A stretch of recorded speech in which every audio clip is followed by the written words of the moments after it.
sumuko and just persist, and paparating yan sa inyo, mga kapiksi. Ayan, no, yung potential future nyo talagang i-bless kayo, pagpapalain kayo, guys.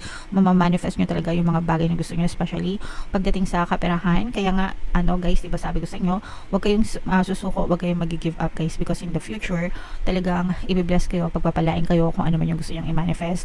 Pagdating sa kaperahan, talagang ipagkakalob yan sa inyo, kaya don't ever give up.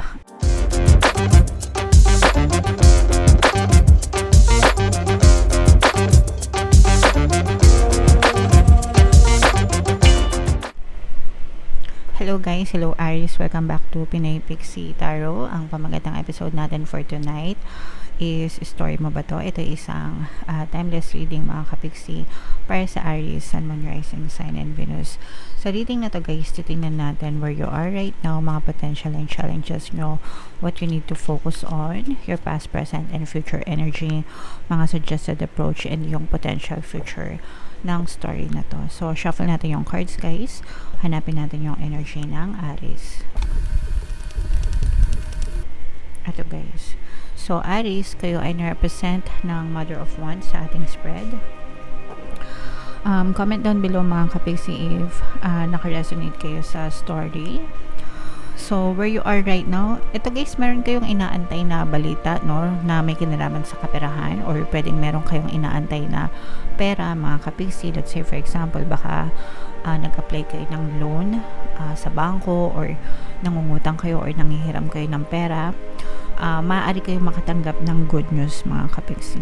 Ganun din if ever man na nag-a-apply kayo ng trabaho, mga job application, or meron kayong mga nilalakad ng mga customer, mga transaction, mga deals, mga kapiksi. Sooner or later, makatanggap din kayo ng good news na related dyan sa mga nilalakad nyo about money, mga kapiksi. So, this is a very nice energy para sa inyo, especially when it comes to kaperahan. So, this is potential and challenge. This is more on challenge, mga kapiksi, kasi for some of you, pwedeng nakaka-experience kayo, guys, ng current na toxicity, or ng toxicity sa current na status nyo sa kaperahan, okay? So, pwedeng nagkakaroon kayo ng problema sa pera, or nagkakaroon kayo ng problema sa trabaho, or nagkakaroon kayo ng problema sa mga clients nyo, and something like that, guys, okay? So, syempre guys, yung mga problema naman is bahagi ng buhay. Just make sure lang na huwag kayo masyadong matrigger, huwag kayo masyadong magpanega, huwag yung personalin lahat ng bagay, no? Especially pagdating sa trabaho, guys, kailangan pagtrabaho, trabaho lang. Huwag yung idama yung personal yung buhay, and sabihin nyo lang sa sarili nyo, this too shall pass. Lilipas din ito, magiging ma-okay din ako, magiging ma-okay din ang sitwasyon ko. And very important, guys, yung huwag magpa-trigger, no? Kasi pag sinabing trigger, huwag kayong magpanega, huwag kayong apekto, no? Kasi hindi naman natin may iwasan yung negativity sa paligid natin, mga kapiksi. And what you need to focus on, guys, is mag-focus lang kayo dun sa mga goals nyo, dun sa mga gusto nyo ma-achieve. Kumbaga, mag-focus lang kayo dun sa kung ano yung, let's say, for example, sa career nyo. Kung may career goals kayo, mag-focus kayo sa career nyo. Kung meron kayong negosyo goals, mag-focus kayo sa negosyo nyo. So, kumbaga, kailangan malinaw yung isip nyo dun sa mga goals nyo, and yun lang yung tingnan nyo, no? Huwag na kayong sumegway sa mga gilid-gilid na especially yung mga bashers, yung mga naninira, ganyan. So, wag nyo nang tingnan yung mga yon, kasi madidistract lang kayo sa buhay nyo, okay? Alright. And in your recent past, guys, is for some of you guys, no, parang nagkaroon naman, matatag naman yung inyong kabuhayan in your recent past, or parang natuto na kayo sa mga past experiences nyo, nag-mature na kayo, probably marami na kayong experience sa trabaho, or marami na kayong experience sa mga pakikisama sa tao.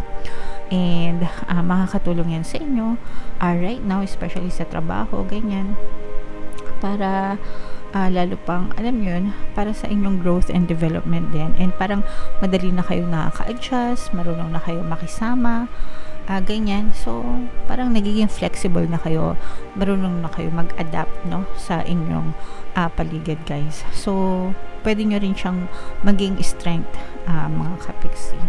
And your greatest strength, guys, is hindi kayo marunong mag-give up kahit puro tinik na yung dinadaanan nyo.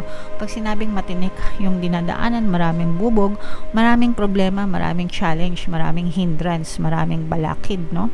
Kahit na hindi smooth, hindi swabe yung daanan nyo, hindi pa rin kayo nag-give up. So yun, that's the spirit, guys, no?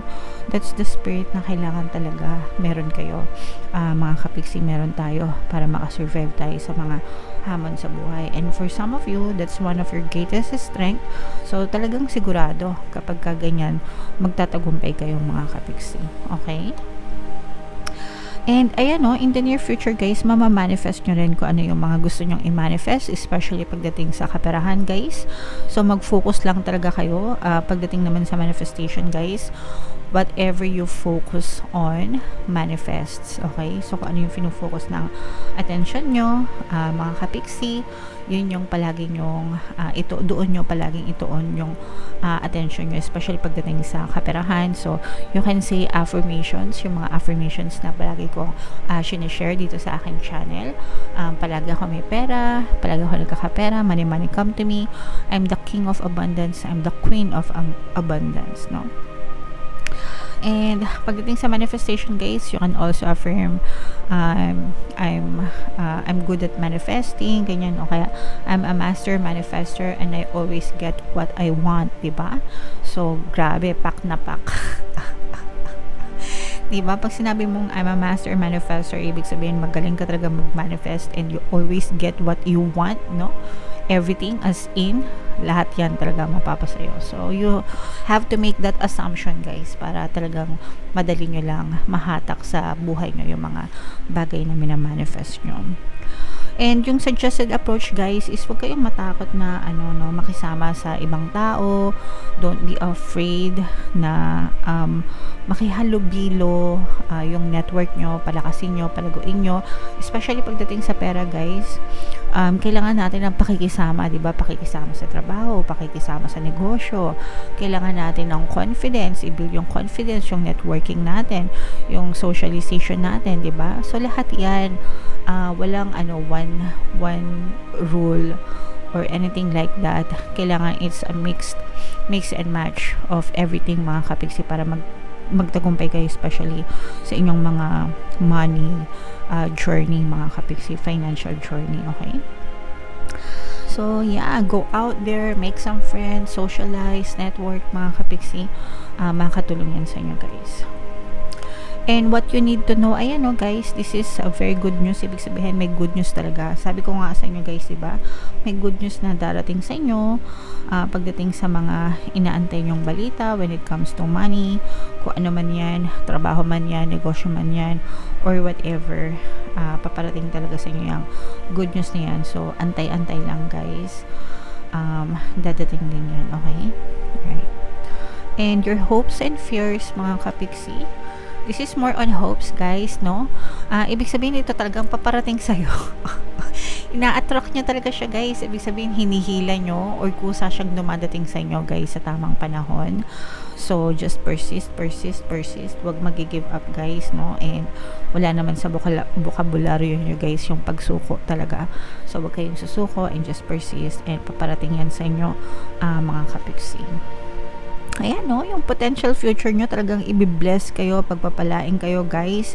Mamamanifest nyo talaga yung mga bagay na gusto nyo, especially pagdating sa kaperahan. Kaya nga, guys, diba sabi ko sa inyo, huwag kayong susuko, huwag kayong mag-give up, guys, because in the future, talagang i-bless kayo, pagpapalain kayo kung ano man yung gusto nyong i-manifest. Pagdating sa kaperahan, talagang ipagkakalob yan sa inyo. Kaya, don't ever give up, mga kapiksi. Just push, persist, persevere, diba? Sabayan ng positibong mental diet, sabayan ng pagkilos, and sabayan ng pagdadasal.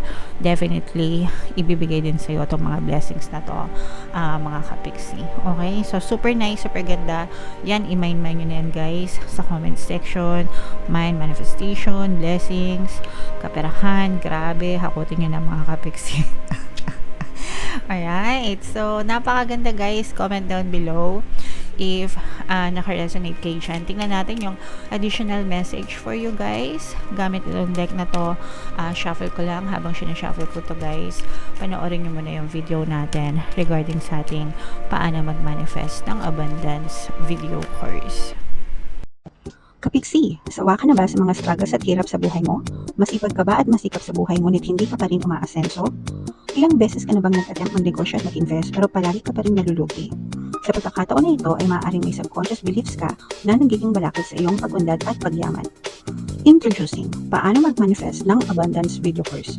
Dito ay matututunan mo ma-overcome ang mga balakid mo para tuluyan ka ng umunlad, umasenso, sumagana, maging matagumpay, successful at maswerte sa iyong kabuhayan, pera, trabaho, negosyo sa lapi at kaperahan ng bonggang-bongga.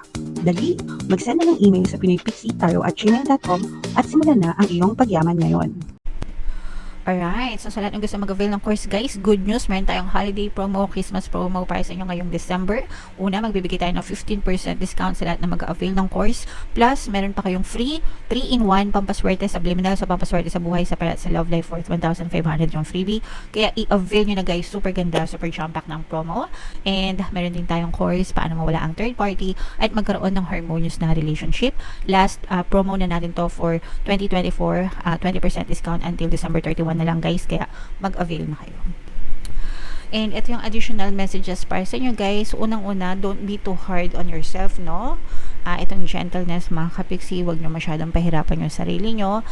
It's okay na i-push natin yung sarili natin to never give up and to push through dun sa mga goals natin, no matter what. Pero wag din kayo masyadong harsh sa sarili nyo, mga kapiksi. Kailangan balansein nyo lang yung pagkilos nyo, pagpapahinga, diba? Recharge, relax. Kahit pa paano, kasi kailangan nyo rin yun, mga kapiksi, no? And you have to surround yourself with people na mabubuti, may mabubuting kalooban, no? Para hawa-hawa kayo ng positive and good energies, mga kapiksi. And another message guys, no, harmony sa relationship guys, magiging harmonious yung relationship nyo with other people. Kung kayo man ay may mga pag-aaway, may mga conflict sa ibang tao, sa karelasyon nyo, kapitbahay nyo, kapamilya nyo, kamag-anak nyo, no, maayos din yan guys, no. Tinutulungan tayo ng inyong mga gabay para maayos, magkaroon ng kaayusan sa inyong pamumuhay, especially when it comes to relationship, mga kapiksi. Okay? So, ito guys, isama nyo yan sa i-mind nyo. Mind, harmonious relationship, blessings, manifestation, sa pera, no guys, yan. I-mind nyo yan guys lahat sa comment section. Okay? And comment down below if naka-resonate kayo, Aries, kung story nyo ba to. Ito yung ating 2025 kapalaran guys, panoorin nyo na. And ito naman yung ating success stories ng paano mag-manifest ng abundance video course. Click here to subscribe guys, and ito yung ating mga pampaswerte subliminals. Thank you for liking, sharing, and subscribing. See you again next time. I love you all guys. Have a nice day. Bye bye.